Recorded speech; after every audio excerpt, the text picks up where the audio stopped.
Heracles' third task was unique among the 12 labors, as it involved capturing a harmless animal. According to mythographers and modern interpretations, this animal is known as the Ceryneian Hind, identified sometimes as the female deer with golden antlers.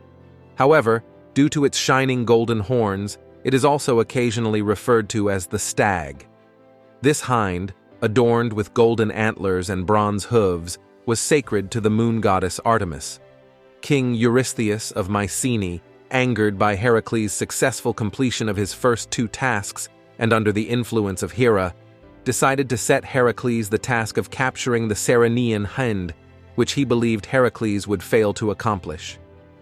This hind, roaming the region of Cerynea, posed a significant challenge to Heracles, particularly due to its speed. Hera had heard of the hind's speed from Artemis herself. Artemis recounted, "In my childhood, I harnessed 4 of the 5 stags I came across to my chariot," she said, "but the 5th was so fast that I couldn't catch it." The 5th stag was the very one Heracles needed to capture. Hera thought, if Artemis herself couldn't catch it, then Heracles certainly can't. Starting from the Ceryneian hill where the hind grazed, Heracles tracked its movements. He frequently got close to the hind but could never quite corner it. He needed to capture it alive, otherwise shooting it with an arrow would have been easy. He roamed the hill for days. Heracles knew that harming the hind would incur Artemis's wrath, so he pursued it for a year in order to catch it alive. Finally, when the hind reached an unfamiliar rocky area and tired, slowing its pace, Heracles seized the opportunity. Using his archery skills, he shot the hind in its front legs. The hind fell to the ground, and Heracles quickly leaped upon it, placing it on his shoulders and beginning his journey back. On his return journey, Artemis confronted him and demanded an explanation in anger. Heracles, fearing the theft of Artemis's sacred animal, had brought the hind back without causing harm.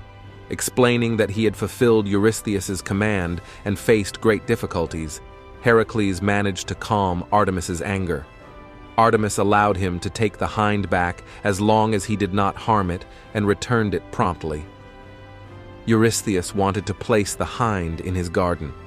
However, Heracles, cleverly honoring Artemis's conditions, said to the king, "If you wish to place the hind in your garden, you must personally take Artemis's beloved animal," he said. "It would not be appropriate to entrust it to slaves." As the king tried to reach the hind's antlers, Heracles let go of the rope. The king watched the hind disappear into the distance. Heracles said, "The fault is not mine. You were not fast enough." Thus, the hind escaped swiftly, and Heracles kept his promise to Artemis.